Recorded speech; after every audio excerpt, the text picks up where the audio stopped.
Olá pessoal, eu sou o professor César Bustos, de Língua Portuguesa, sou professor do Estado desde 2003 da Secretaria Estadual de Educação, também sou professor do Centro Paula Souza nas ETECs de Cafelândia e Promissão e do curso Delta de Lins.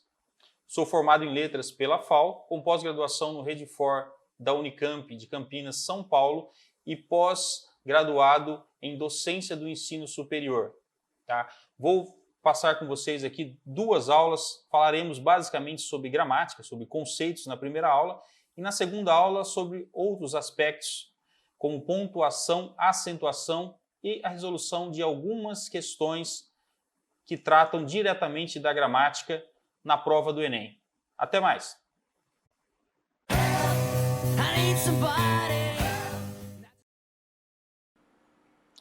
Olá pessoal, hoje vamos falar sobre gramática. Mas por que falar sobre gramática?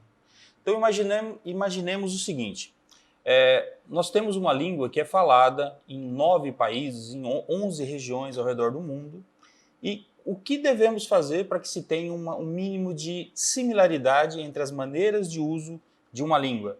Então nós temos que ter uma gramática normativa, ou seja, um sistema de códigos que normatize o funcionamento da língua. Então esse é um assunto muito querido entre todos e também o é quando vamos falar de Enem. E a pergunta que muitos me fazem, até os meus alunos fazem sempre, professor, até que ponto a gramática é importante no Enem? Imaginemos o seguinte, se nós estamos falando de língua e toda a prova exige esses conhecimentos, a comunicação é extremamente importante. Então, gramática é sim parte fundamental da prova. Vou provar isso para vocês. Observem aqui, nesse slide.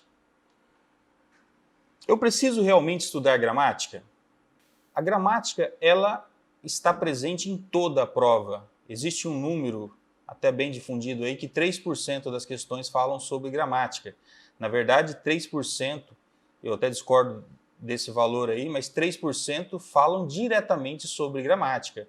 Mas toda a prova engloba conhecimentos de gramática. Toda a prova usa a linguagem, usa a língua portuguesa. Até na prova de exatas você precisa saber gramática, tá? Gramática normativa.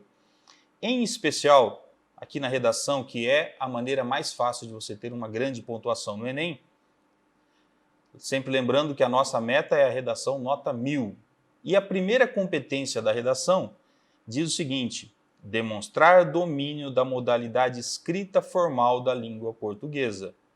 Voilà. Então, 200 pontos de 1000 já saem daí, saem de uma redação escrita de maneira correta, modalidade escrita formal, ou seja, não pode ter erros gramaticais, não pode ter erros de linguagem. Só isso já vale 200 pontos. Estou falando só de uma competência. E, logicamente, quando você escreve com correção, você também estará pontuando bem nas outras 4 competências. Isso só falando da redação.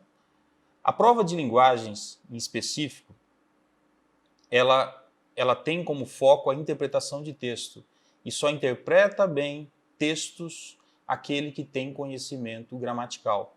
Então a gramática ela é posta de maneira indireta. Sim, você provavelmente não vai se deparar com questões do tipo identifique o verbo, há correção no uso do pronome, isso é uma mesóclise, isso é uma ênclise. Isso você não vai encontrar de maneira direta, não é provável. Mas dentro da prova de interpretação, todos esses conhecimentos estarão sendo exigidos. Então, qual é o percentual da gramática na prova? 100%. Tá? Conhecimento gramatical é extremamente importante. Aqui, na matriz de referência do Enem, observem na tela, a competência de área 8, que é compreender e usar a língua portuguesa como língua materna, geradora de significação e integradora da organização do mundo e da própria identidade. Então, a competência 8, isso permeia toda a prova.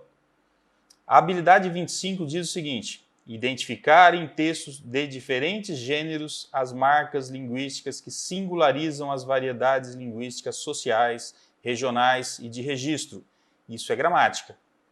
A habilidade 26 cobra relacionar as variedades linguísticas às situações específicas de uso social. Isso é gramática pura. E a habilidade 27, reconhecer os usos da norma padrão da língua portuguesa nas diferentes situações de comunicação. Tá? Norma padrão, aquela que segue uma gramática normativa. Então, estamos falando também de gramática, agora de maneira direta. Então, por isso, conhecimento gramatical é fundamental na realização do Enem e na nossa comunicação como estudantes ou como usuários da língua portuguesa. Seguindo essa gramática normativa, que é, vamos dizer, que é um código ou um sistema de códigos que normatiza o funcionamento de uma língua, tá?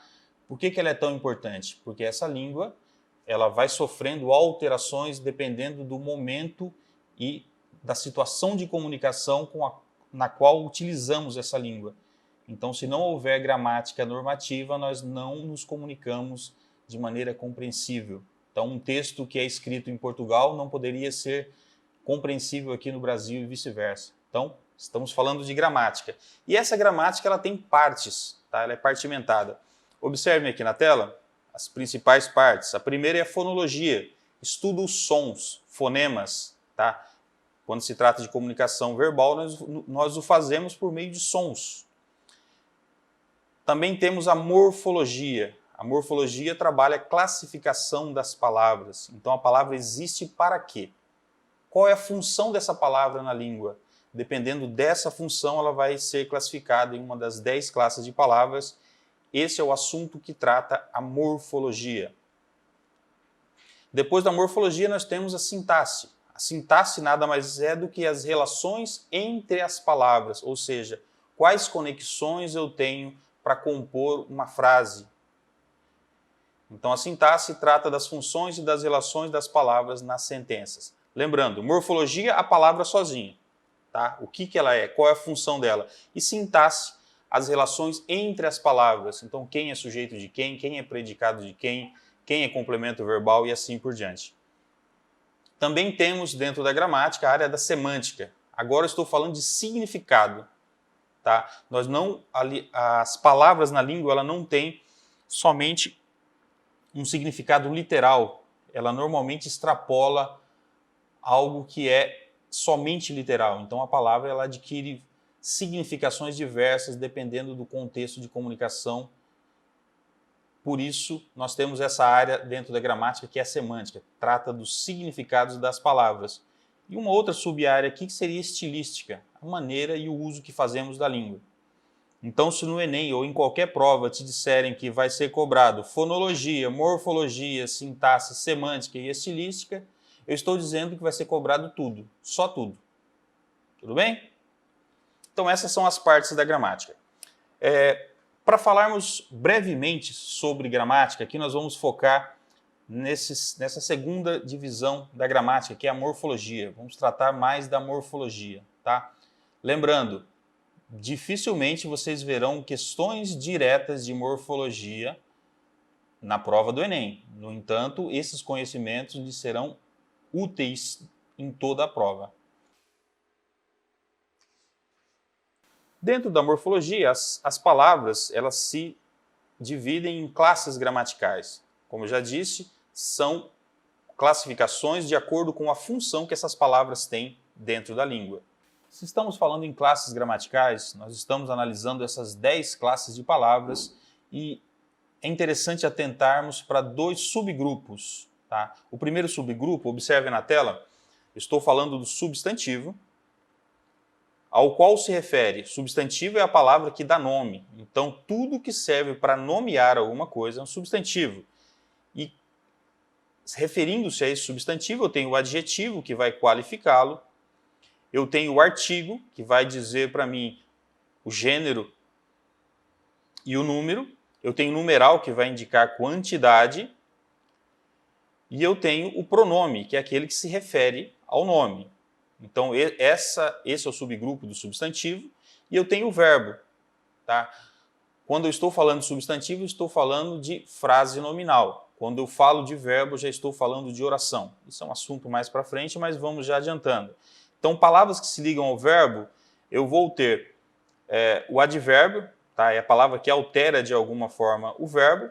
Eu vou ter os conectivos, que são a preposição, que ligam termos de mesma natureza semântica. Eu vou ter a conjunção, que agora liga orações inteiras ou seres ou palavras de mesma natureza. E além das conexões, eu vou ter também a interjeição, que eu vou chamar de área dos emocionais. Tá? Só serve para exprimir uma emoção. Então, essa é a função dessa classe de palavra.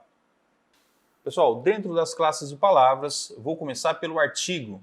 Tá? É uma classe de palavra que tem como função. A função do artigo, observem aqui na tela.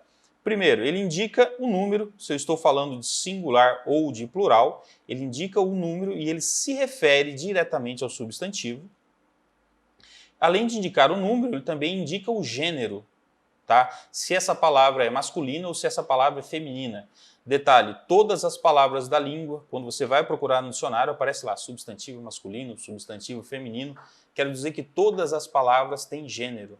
Então, por exemplo, a mão, a lousa, o mouse. Então, todas as palavras da língua, elas têm um gênero. Essa é a função do artigo.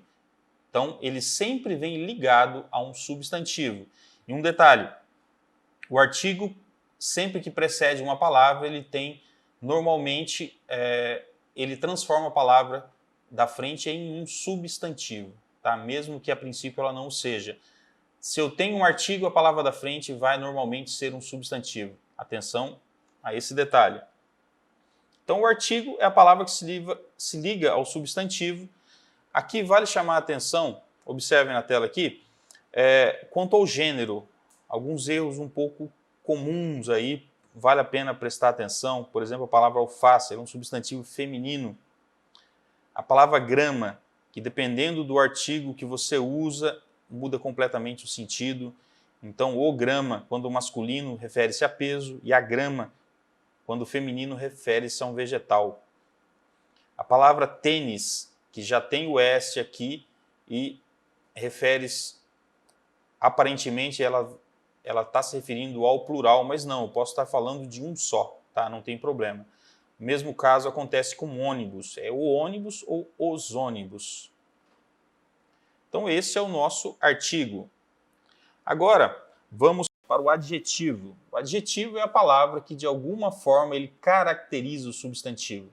Então, toda palavra que de alguma maneira ele altera o sentido, trazendo uma especificidade, um defeito, alguma qualidade, então, ou seja, se de alguma forma ele alterar o substantivo que o segue, ele é um adjetivo.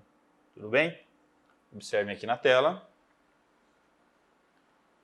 Aqui, adjetivo e substantivo. Isso aqui é muito interessante. O problema é que ele nunca concorda comigo. Aqui está o adjetivo falando do substantivo. Isso quer dizer que quem deve concordar com é o adjetivo. O substantivo não se altera. Então, se houver essa sequência, adjetivo e substantivo, quem manda, quem é mais importante é o substantivo. O adjetivo deve concordar com ele e não o contrário. Observem aqui, ó. O homem bondoso. Se eu tivesse aqui, ó, o homem bondosos, se eu tivesse um S aqui, quem deveria se alterar é a palavra que qualifica. Homem é o nome que eu dou a um ser. Então, se eu tenho um substantivo que está no masculino singular, quem deve concordar é esse adjetivo aqui, que é bondoso. Bondoso é a palavra que, de alguma forma, caracteriza ou qualifica o substantivo homem. Então, aquilo que dá nome é substantivo. Aquilo que qualifica ou traz alguma característica em especial, eu estou falando do adjetivo. O exemplo abaixo, o sistema bancário. Não estou falando de qualquer sistema. Bancário é a palavra que traz uma informação que qualifica, que determina o sistema. Não é qualquer sistema, é um sistema que é bancário. Então eu tenho sistema como substantivo e bancário é o adjetivo que vai qualificar esse sistema. Se houvesse algum problema aqui de concordância nominal, se eu tivesse aqui os sistemas, quem tem que concordar é o adjetivo e não o contrário. Ficaria os sistemas bancários. Tá? Isso aqui é só para chamar a atenção de vocês quanto a isso. Quem deve concordar é o adjetivo e não o substantivo. Tudo bem? Se houver algum problema de concordância, quem muda é o adjetivo, porque quem manda é o substantivo na frase. E por último, os óculos estão caros. Eu tenho aqui os óculos, que é o nome que eu dou a um objeto. Se dá nome a um substantivo, esse substantivo é masculino e no plural, os óculos estão caros. A palavra que qualifica ou caracteriza os óculos é a palavra caros. Então ele concorda em número e gênero com o substantivo. Tá? Aqui eu estou falando de palavras que são mais fortes, são elas que regem a oração ou a frase. No caso do substantivo, a frase. Agora vamos ao pronome. Imaginem só a seguinte construção. Ó, observem aqui. Maria foi à feira, depois Maria passou no açougue, na volta para casa passou na farmácia. Para eu não repetir o nome Maria várias vezes, eu posso substituir por um pronome. Tá? Pronome, a palavra que substitui o nome ou em razão do nome. Isso significa pronome. Então essa é a primeira função do pronome, é substituir o nome. Mas também tem outras funções. O pronome também pode ser complemento verbal. Vamos à classificação dos pronomes. Observem aqui na tela. Eu tenho primeiro pronomes pessoais. O que são pessoais? É aqueles que estão no lugar da pessoa. Tá? Ele substitui as pessoas. Só que eles são diferentes. Eu tenho pronomes pessoais do caso reto, que é essa primeira tabela aqui. Eu quero dizer o quê? Se ele é pronome pessoal do caso reto, eu quero dizer que em algum momento ele vai funcionar como sujeito. Ele pode ser sujeito de oração. Se ele é um pronome pessoal do caso reto, eu posso dizer que ele conjuga verbo. Os outros não conjugam verbo. Esse aqui, que são os pronomes eu, tu, ele ou ela, nós, vós, vocês, eles ou elas, são pronomes pessoais do caso reto. Eles conjugam verbo e podem ser sujeito de oração. Os outros todos não vão nunca ser sujeitos de orações. Esses pronomes que vêm ligados ao verbo, que complementam o sentido do verbo, eu vou chamá-los de pronomes oblíquos, eles podem ser tônicos ou átonos. Se eles são pronomes oblíquos, eles sempre virão precedidos por preposição. Vamos falar já sobre preposição. Por exemplo, a mim, comigo, aqui eu tenho a preposição com, e assim por diante. A ti, contigo, a ele, a ela, a si, consigo, a nós, conosco e convosco, aqui eu tenho a preposição com, aqui, a eles, a elas, a si ou consigo. Em todos esses casos aqui eu vou ter a presença da preposição. Como complemento verbal, nós vamos ver isso um pouquinho adiante, eles vão ser sempre objeto indireto, que se ligam ao verbo por meio de uma preposição. Esse é um assunto mais adiante. Estamos só falando da classificação do pronome. Também tem os pronomes oblíquos átonos. Agora, observem que eles vêm sem a presença da preposição. Então, me, te, o, a, lhe, se, nos, vos, os, as, lhes, se. Se são pronomes oblíquos átonos, eu quero dizer que eles não vão nunca conjugar verbos, eles nunca vão ser sujeitos de orações algumas, vão estar sempre ligados aos verbos como complementos. Tá? Então, esses são os pronomes pessoais, aqueles que substituem pessoas, mas funcionam de maneira diferente na frase. Sigamos. Outros tipos de pronomes, aqui eu tenho os pronomes possessivos, demonstrativos e relativos. Tá? Pronomes possessivos são aqueles que indicam posse. Então, meu, minha, meus, minhas, teu, tuas, teus, tuas, seu, sua. Aqui eu só vou chamar a atenção para um detalhe. Teu e seu.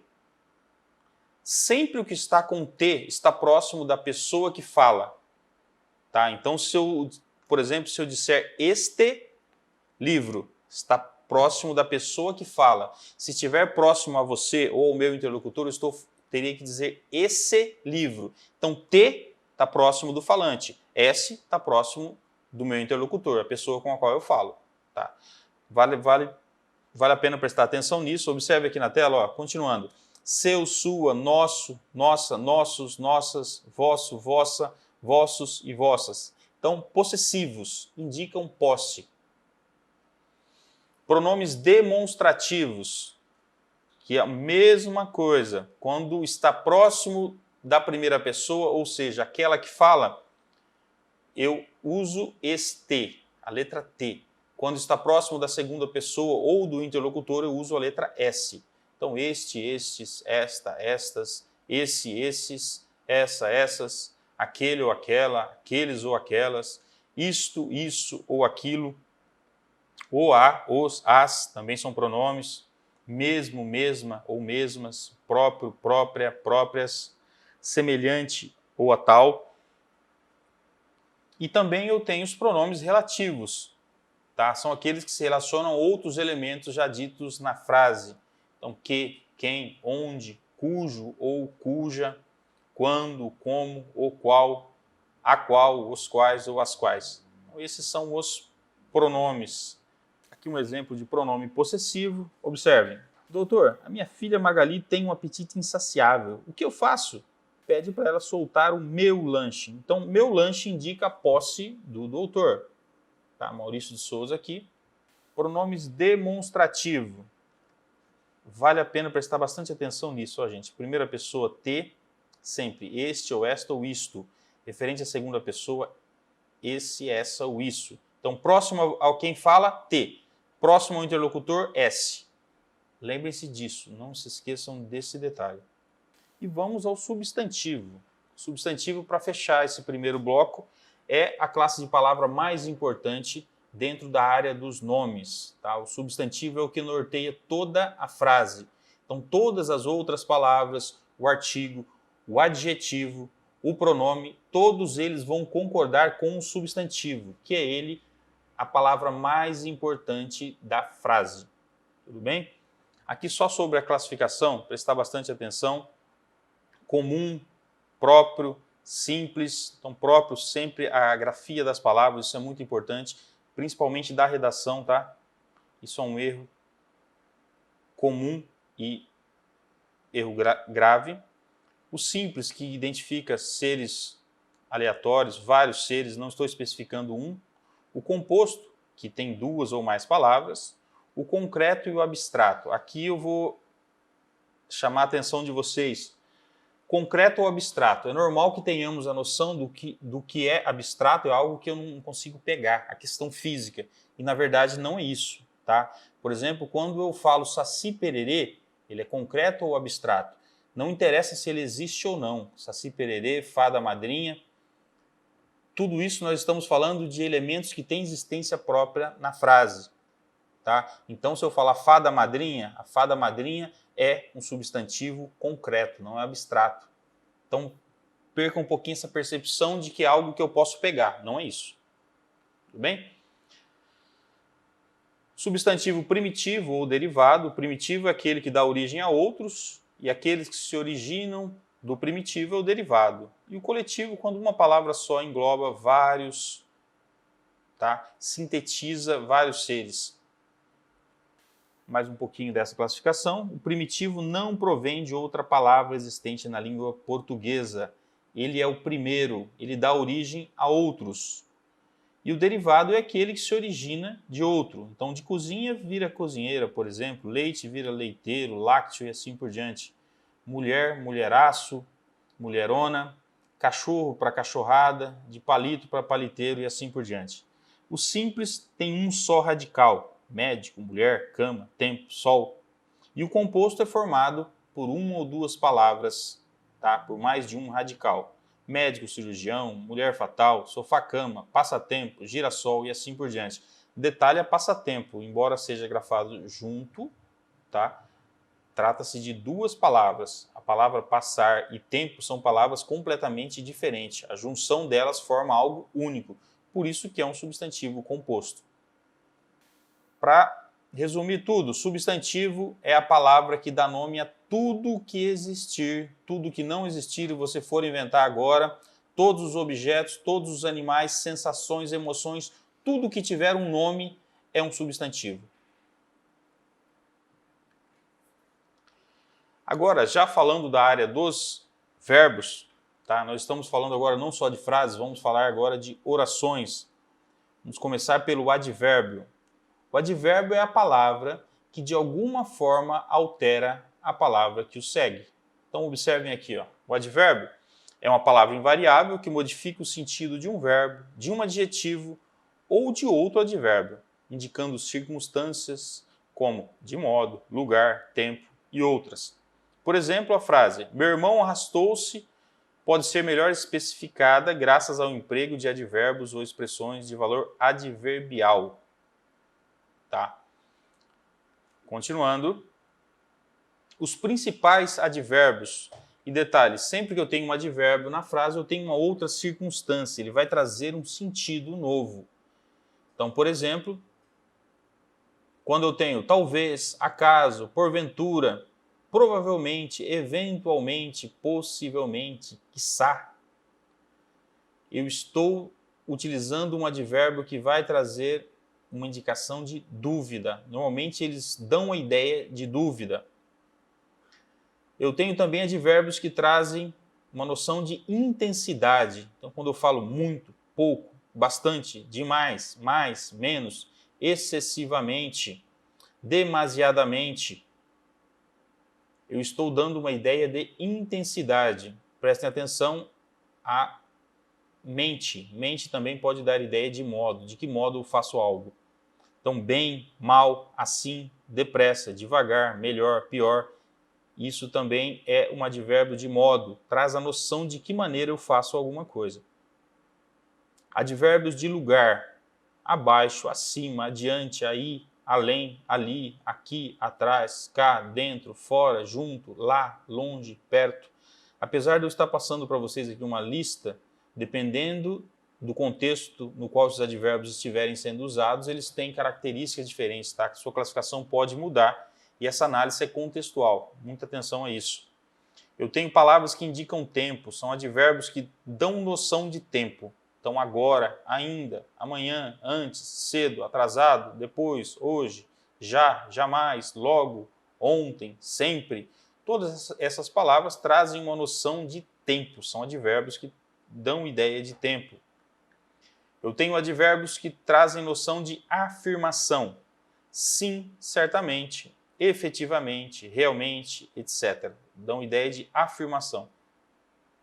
E, por último, os advérbios de negação. Não, nem, jamais, nunca. São palavras que dão ideia de negação, algo que não vai acontecer. Que são alguns dos advérbios. E agora vamos ao verbo. Advérbio, aquele que altera o verbo. O que seria o verbo? Observem que o verbo é a palavra mais importante dentro de uma oração. Pessoal, o verbo é a palavra que vai nortear todo o funcionamento da oração. Ele é a palavra mais importante da oração. E o verbo, ele, somente por estar conjugado, ele já traz consigo 5 informações, tá? Só dele estar conjugado. Então, por exemplo, a forma verbal estudamos, as línguas latinas, elas utilizam a desinência verbal para trazer todas essas informações. Quando eu estou dizendo que estudamos, o modo é indicativo, porque ao dizer que estudamos, isso indica uma certeza. Então, o modo é indicativo. Quando eu digo que estudamos, o sujeito, nós estudamos, o sujeito faz a ação de estudar. Então, quando ele faz a ação de estudar, a voz é ativa.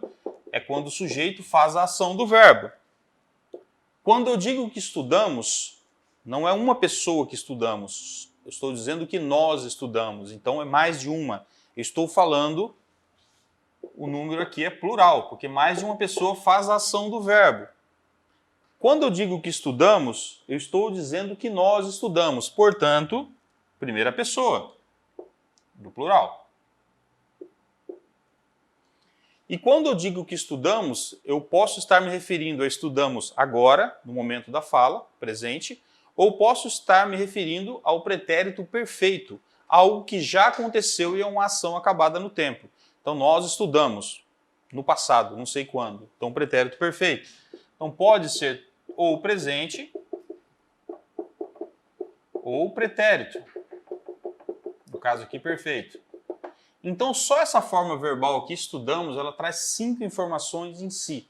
Por isso a importância do verbo. É ele que norteia todo o funcionamento da frase. Prestar atenção muito, eu estou falando de concordância verbal. Vamos lá? Voltamos a falar sobre verbo. Então, observem aqui nessa charge aqui. Nós é de menor. Aqui temos um exemplo de um erro no uso do verbo. Professora, não seria um erro no uso da verba? Olha só o nosso investimento em educação aqui, um pouquinho crítico. Nós é de menor. Quando eu digo que nós é de menor, eu estou utilizando a primeira pessoa do plural e o verbo está sendo conjugado na terceira pessoa do singular. Então, nós é, na verdade, nós somos. Quando ocorre um erro, dessa forma, eu estou falando de concordância verbal. E aqui já vou chamar a atenção para outro detalhe. Quando se usam agente só da polícia, bactericida ou outro agente que vocês conheçam. Agente não conjuga verbo nunca. Tá? Na linguagem oral, linguagem extremamente coloquial, pode ser feito. Atenção a isso na redação do Enem, tá? Ou qualquer tipo de comunicação escrita. Tentem, na medida do possível, evitar o agente, porque agente é ou agente somos. Se tentar corrigir, fica pior o concerto que a emenda, então não adianta. Agente, você já errou o verbo, tá? Obrigatoriamente. Então, atenção somente a isso. Primeira pessoa do plural é nós. A gente não faz nada. Nós fazemos. Aqui, observe o modo indicativo do verbo. Modo indicativo, eu estou dizendo que é uma ação que eu tenho certeza. Indicativo, indica uma certeza. E para eu me referir a esses tempos verbais, eu vou estar utilizando 6 maneiras de me situar no tempo. Observe como a língua portuguesa ela é rica, como ela traz possibilidades para você, com exatidão, situar-se no tempo. Então, o primeiro tempo é o tempo presente. É a ação que se desenvolve no momento da fala. É algo que acontece agora. Então, eu sempre faço algo. Então, eu amo, eu estudo, eu aprendo. Tá? Aqui, na lista de conjugações, eu amo, tu amas, ele ama, amamos, amais e amam. Prestem atenção na segunda pessoa. Sempre tem o S. Tá? Eu amo, tu amas. Quando eu troco tu por você, normalmente você diria eu amo, você ama. Então, estou trocando segunda pessoa por terceira. Tá? A nossa fala regional aqui não utiliza muito o tu. O tu, você deve concordar com S. Tu fazes algo, tu amas, tu aprendes e assim por diante. Quando utilizo você, a linguagem principalmente oral, pode ser trocado segunda por terceira pessoa, mas atenção a isso. Segunda pessoa tem S em todos os casos. Podem observar aqui na frente, a não ser no pretérito perfeito que fica amaste, tá? Uma forma um pouquinho diferente. Mas voltando a falar sobre o tempo verbal, presente é a ação que se desenvolve no momento da fala, tá? É agora. Então, eu amo ou eu faço algo agora. E agora, na língua portuguesa, eu tenho pelo menos 3 maneiras diretas de me situar referindo ao passado. Olha que riqueza de possibilidades. E mais uma que é indireta, o futuro do pretérito, e mais uma no subjuntivo que vamos falar a seguir. Então, olha só, o passado é algo que se dá antes do momento da fala. Em tese, é somente isso. Só que essa fala ela pode ocorrer de maneira diferente. Então, no pretérito imperfeito, eu tenho noção de algo que acontecia no passado. Então, para vocês lembrarem, pretérito imperfeito, tudo que você fazia quando você era criança. Então, eu amava, eu comia, eu corria, eu brincava. É algo que acontecia no passado, não é algo acabado. Tá? É diferente eu dizer que eu amava de eu dizer que eu amei. Eu amei, acabou. Eu amava é algo que se desenvolvia no passado. Olha só como muda completamente o sentido. Os dois são pretéritos. Os dois, a ação já aconteceu. A ação acontece antes do momento da fala, mas são maneiras diferentes. Então, eu amava algo que acontecia no passado e eu amei é algo que aconteceu no passado, acabou. Então, o pretérito perfeito, ele é acabado, a ação acabou. Eu fiz algo, sempre. E eu tenho uma forma um pouquinho mais complicada, que é o pretérito mais que perfeito. Normalmente, utilizamos uma locução verbal. Então, eu havia amado ou eu tinha amado. Mas a forma verbal pretérito mais que perfeito diz que eu amara, eu fizera algo, tá? Eu tinha feito algo. Prestar atenção, não tem acento, tá? Amará é futuro. Estou falando de amara. Eu tinha amado. Não tenho acento aqui nesse A anterior. Então, eu tinha feito algo. Pretérito mais que perfeito porque eu estou duas vezes no passado. Eu estou no passado falando do passado. Então, eu tinha amado. Olha só quão distante do presente está essa ação na fala. Então, pretérito mais que perfeito. E, já que estamos falando de pretérito, eu tenho futuro do pretérito. Esse aqui é o tempo do arrependido. A ação normalmente já foi. É tudo o que eu faria se desse tempo. A ação já passou. Mas eu me refiro a ela no futuro. Então, eu amaria, eu aprenderia, eu estudaria, mas não dá mais tempo, a ação já foi. Então, esse é o tempo do arrependido, futuro do pretérito. Observem que eu tenho 3 formas direta, uma indireta de me referir ao passado e ainda tenho o subjuntivo. Vamos falar rapidamente que subjuntivo são possibilidades. Então, se eu amasse, também a ação já passou. Então, eu tenho 4 formas de me referir ao passado no modo indicativo e uma no subjuntivo, tá? Que são possibilidades. E por último, eu tenho futuro.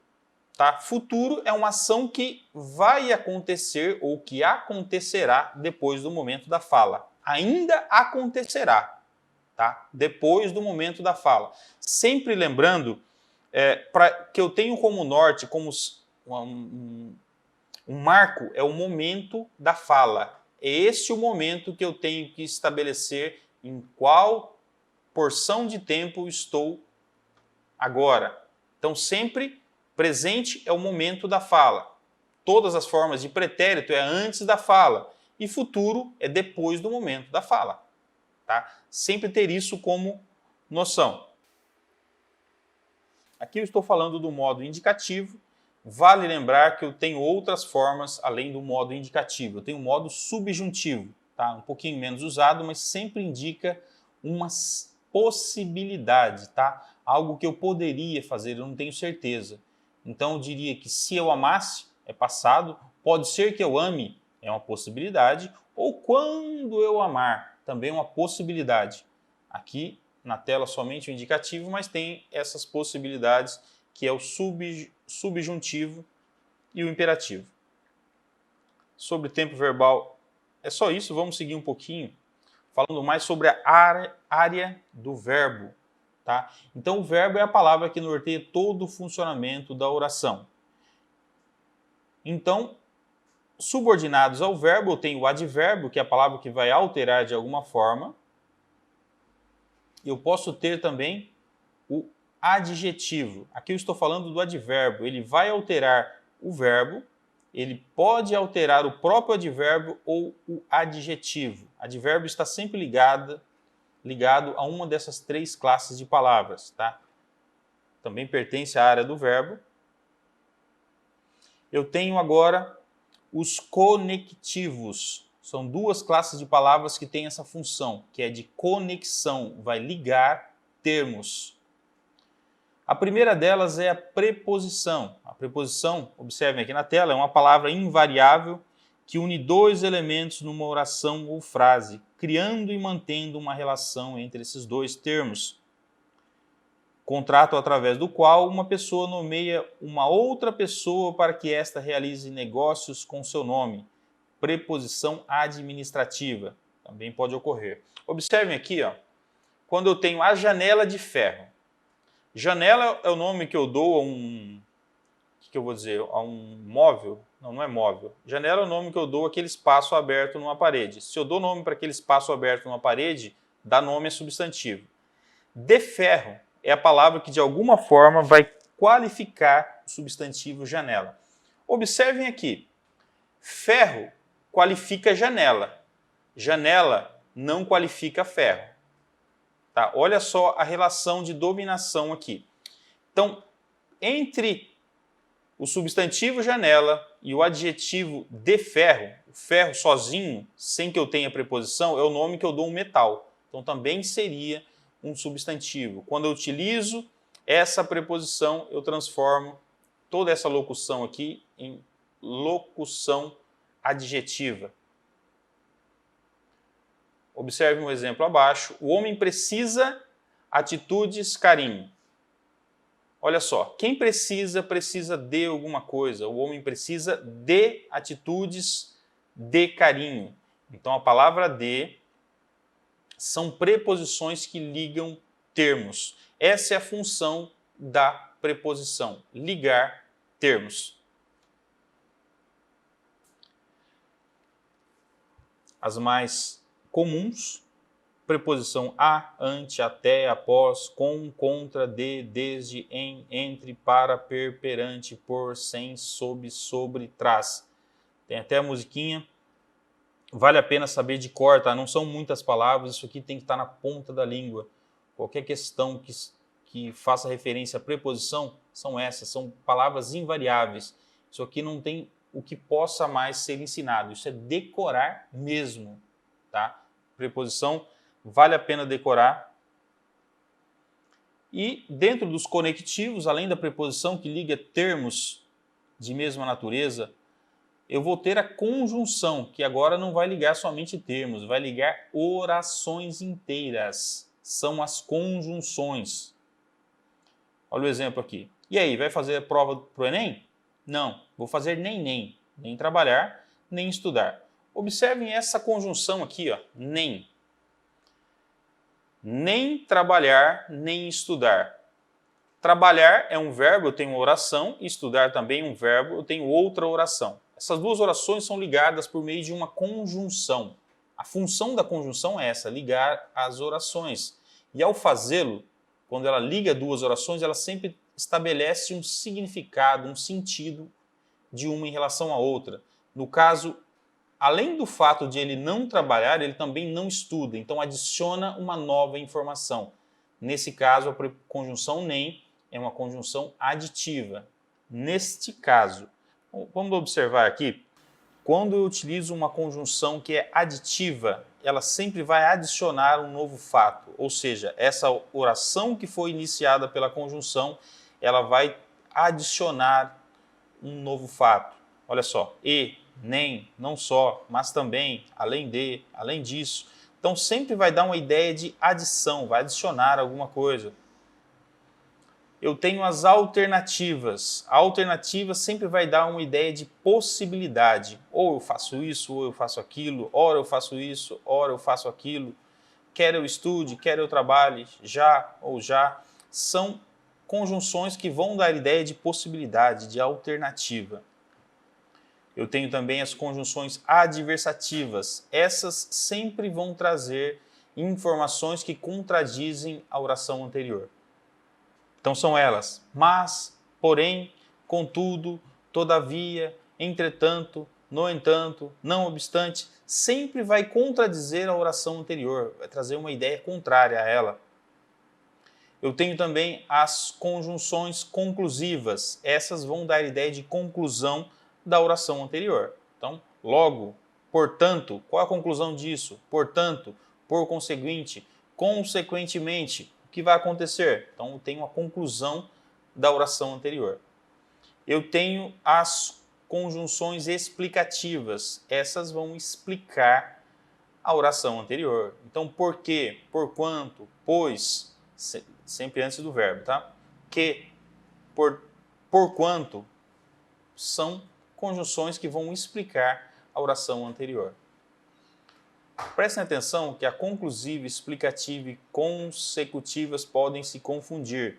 Então, quando olhar a ideia de consequência, o que vai acontecer por causa da oração anterior. Então, que, de forma que, de sorte que, desta forma, assim, sempre vai dar uma ideia de consequência da oração anterior. Final, vai dar uma ideia de finalidade. Qual é a finalidade disso? Para quê? A fim de que? Que. Então, são conjunções que dão ideia de finalidade. Eu tenho conjunções que são utilizadas para comparar orações. Então, ela vai comparar a oração anterior, a comparativa.